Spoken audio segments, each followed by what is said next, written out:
you. Okay. They said we just get started. I need a note, opening statement.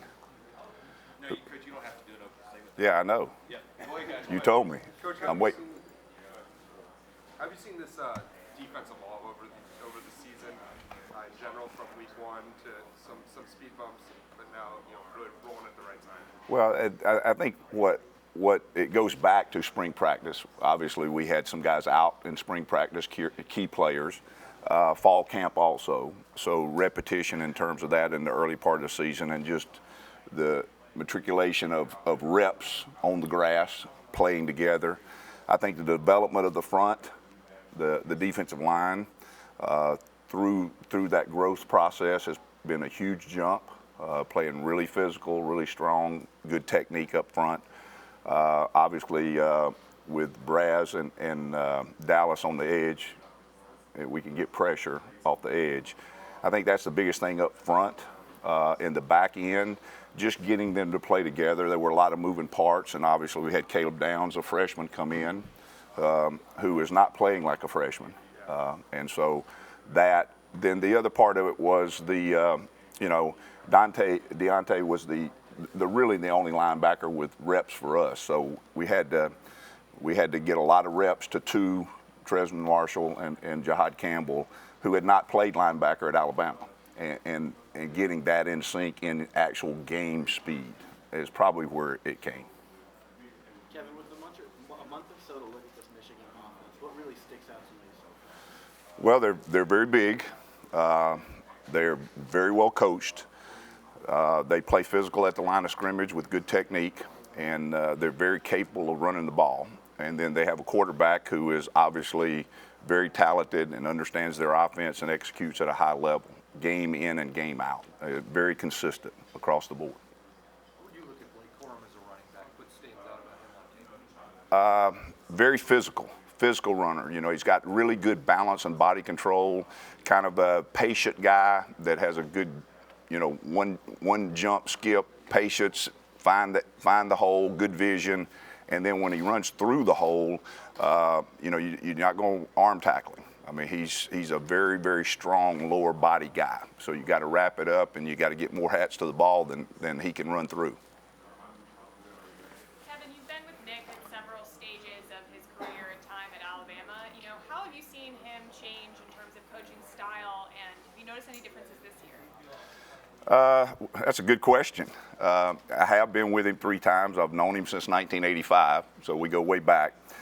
Really, to be honest with you, in terms of any difference in him, I can't tell any difference at all. But obviously, the defense has evolved from 07 to now, the hurry-up offense, the spread, all those kind of things. And he's the best that's ever done it at taking and adjusting defenses. He's very, very good at it. So I don't think it's so much that he's changed. Obviously, there are probably some little nuances in terms of the way he manages the team, but he's always managed every team different. He always says, coaches always say, coach speak, every team's different. He's really good at adjusting to that, always has been. I personally think he's the best it's ever been at game planning and taking away what people do best. Kool-Aid McKinstry's obviously had a fantastic season. You've coached a lot of defense in your time. Where would you rank him in quarterbacks that you've ever coached? Well, they're all different, like running backs. I mean, I was on a team that had Barry Sanders and Thurman Thomas on the same team in college. 2 Hall of Famers, totally different backs. So to compare guys, it's really hard. They're different style players, and their strengths and weaknesses are different. Highly competitive, highly intelligent, and just understands the game to where he's a step ahead. And that's probably the biggest thing with Kool-Aid. It's got to be nice to have a guy on the other side in 3, Terry Arnold, who's kind of complimented and done different things, but really locked down both sides of the quarterback. Well, it's hard. People don't realize how hard it is, but you guys have seen it. You covered a lot of ball. When you have a guy like Kool-Aid on one side, where does everybody want to go? The other side. And when that pressure's on you, and that's, corner's hard enough. You're on an island, literally. And so when you're opposite somebody who is established, it puts a lot of pressure on you. And he's handled it remarkably well, very, very smart, very competitive. And he's kind of got ice water in his veins. We always talk about play the next play. He probably does as good a job of being able to play the next play as anybody. You mentioned Marshall and Campbell as two guys who needed reps because they hadn't played a lot. Kind of same deal with Tim Keenan up front. What has he brought to the defense? Well, first of all, he's a grown man. He is a strong, strong guy, but he's very, very mature. He's a pro. He comes to work every day. He's consistent in what he does. He does not have ups and downs. That's a hard job when you got 300 pounds on your right ear and 300 pounds on your left ear coming at you. And, of course, he's a very powerful man, very strong, uses his hands very well. But, again, I go back to those guys. You have to be a smart football player. And our whole defensive line, we've got some really, really smart guys. But Tim is kind of a guy that he kind of knows what's coming before it happens. Malachi said he has to remind himself sometimes that Caleb Downs is still a freshman. When did he stop looking like a freshman to you? We got in about the same day, and I didn't know he was a freshman. With your defensive linemen, you got Dallas Turner and Braswell, but Justin Avoigbe kind of goes under the radar sometimes. How beneficial has it been to have a guy like that as kind of one of your third or fourth guys on that? Yeah, Justin, number one, you'll see him here in a minute. He's a large man. He's very powerful. But it goes back. That was one of the guys, with his neck situation, not in spring practice, early fall camp, limited. And so we had to, he just come out of it. He's healthy. He feels good. And he's just improved every week. He is a very serious person, very serious about what he does. And so he is a force. I know the job's not finished right now, but how proud of you are of this defense? I mean, think about the teams we faced: Texas, Steve Sarkisian, Lane Kiffin, Tennessee, LSU, Georgia, and this defense has responded well in several of those matchups. Well, I think this group of guys, they're very competitive. They're extremely competitive. They are extremely coachable. This group is extremely coachable, and they work very, very hard at understanding what we're doing, but understanding what the opponent is doing too. We've just got, I go back to this, I've said it several times, very impressed with the competitive spirit of the guys, but also their football intelligence. These guys, they're easy to coach. Kevin, it seems like Jim Harbaugh always preps a trick play or two for big games. How do you go about kind of trying to predict and prepare for something like that? For big games? A trick play for big games, for any games. Yeah, all games. Not correcting you, but you don't put on the film. That's part of their offense. And so it's all about eye control.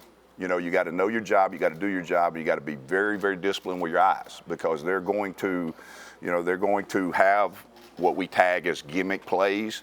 But in some offenses, gimmick plays, they pop up in certain occasions. They pop up when you least expect it. It's part of his offense. It appears it's in every game plan. So you rep them like you do anything else, but it still comes back to eye control. If you're looking at the right things, you won't run into something. Coach, what did your run defense learn from the Auburn game? Well, the Auburn game, obviously, we've been very good at run defense all year. That was a little bit uniquely different in that, they did some things different than was on tape, and we got it adjusted second half.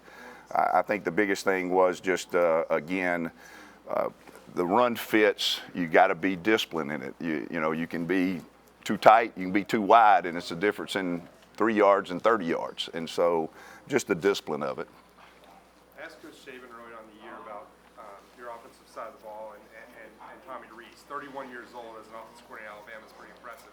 What's the relationship been with you guys, and what have you seen out of him? We were really impressed with the stuff he's seen. Well, both of my children are older than him.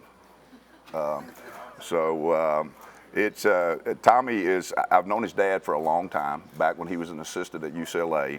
I've known Tommy for a long time. Number one is, Tommy is a very, very smart guy. he understands football at a high level for being young. But as smart as he is, it's not surprising. The best thing about it is you think about Tommy is that Tommy is a tough guy. You know, when you're a quarterback, play caller, college quarterback, you know, you may have this perception of just, okay, he wants to throw the ball all over the lot. He's a tough guy. He understands the physicality of football. And in the SEC, that's important. So very impressed with him. He's got a bright future, There's been moments this year where your boss has been smiling a bit more, laughing a bit more. Apparently after the SEC championship, he was dancing in the locker room. I don't know if you saw that at all, but have you seen any new sides of him come out this season? Well, like I said before, I've not noticed anything different. I've known him for a long time. He smiles at the right times. He always has. So, no, I really hadn't noticed anything different. Now, the dance was different. Okay. The dance was different. Can you show us what his moves were? Not this guy. Kevin, did he have to sell you on coming back? What was that conversation? Well, it was interesting. You know, we've known each other a long time. I personally think, number one, and I've been in football a long time. My dad was a coach too. He's the best that's ever done it. And the way that he has the program at Alabama and the university, the way they're committed to it, and I grew up in the state, it's kind of hard to say no to the University of Alabama football. It's really hard, or next to impossible, to say no to Coach Saban. And so it was a pretty one-sided conversation. What did you say to him? Yes. Coach, how much has recruiting changed? You know, you mentioned you've been around a long time, known Coach Saban since 1985. There was a time when half of Alabama's roster was Alabama guys, and now it's a national brand. How much more pressure is it to recruit guys coast to coast? Well, recruiting has changed to where I'm not sure it's recruiting anymore. It's evaluation. Obviously, we have NIL, transfer portal in it now. The NIL, that's changed recruiting. It used to be a relationship. Stay close to home, go to your favorite school, go to your favorite coach, go to the coach that you had a relationship built with as a position coach or a recruiter. And there's so many other factors that go into it now, all the way from, you know, playing time to finance. And so it's a lot of moving parts. It's completely and totally different. Completely and totally different. A lot of the players seem to enjoy being around Coach Travaris Robinson. How much growth have you seen out of him as a coach this year? Well, Coach Robinson is, again, very, very smart. Very smart. He is a great teacher. He's a great recruiter. He has a very good relationship with people. He's got really good people skills. He's a great communicator. He has a bright future. You know, I personally think, this is my personal opinion, I think in the very near future, he will be somebody's head coach and be very successful doing it. Kevin, I was hoping you can explain this. You said that it's way different now, recruiting, but at the same time, you said this is one of the most coachable teams that you've had. So, you know, how do you find, or how do you get to that place, I guess, when the relationships are maybe different in the beginning, but you still have to form this cohesive team? Well, I think it's basically, you got to get the right guys in the room. They got to be made of the right stuff, you know, and Coach does a great job in the evaluation process of getting players that fit what he wants to do. And so I think that's the biggest thing. I think that's one of the keys to his success through the years is the evaluation process, not just athleticism, but the other things, the intangibles, competitive spirit, football IQ, drive to be great, those kind of things. With the transfer portal, have you seen, have you had to change your recruiting approach at all in terms of guys who might be comfortable waiting a year or two and not immediately jumping in the portal if they don't play that first year? Well, that question is kind of like the ocean bottom, the ocean floor, continuously moving. It's always different. And, you know, having a player who used to wait behind an All-American first-round draft pick for a year or two and know that he was the heir apparent. In a lot of cases, those days are over now, and you just deal with it as it happens because you really don't have any control over it.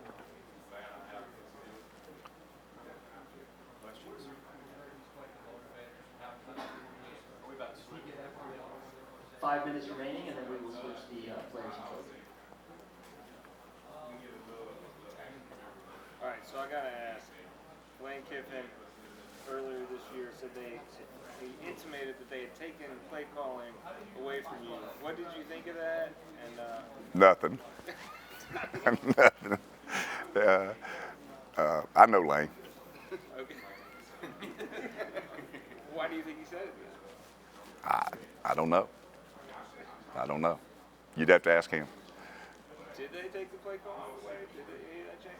No.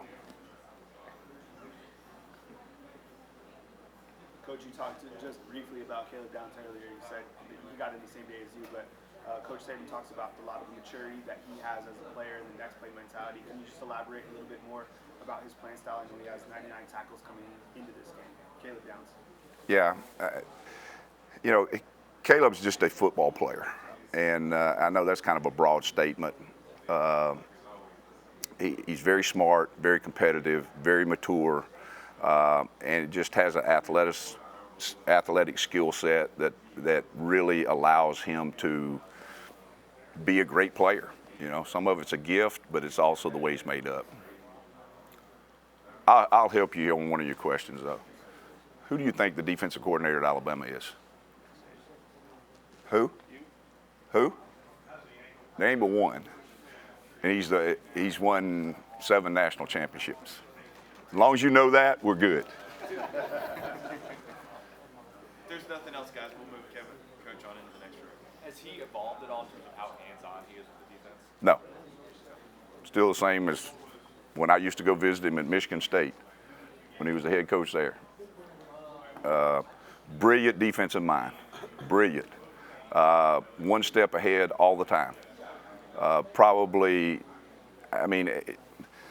He has the ability to see things and take away what you do best instantly, and adjust it instantly.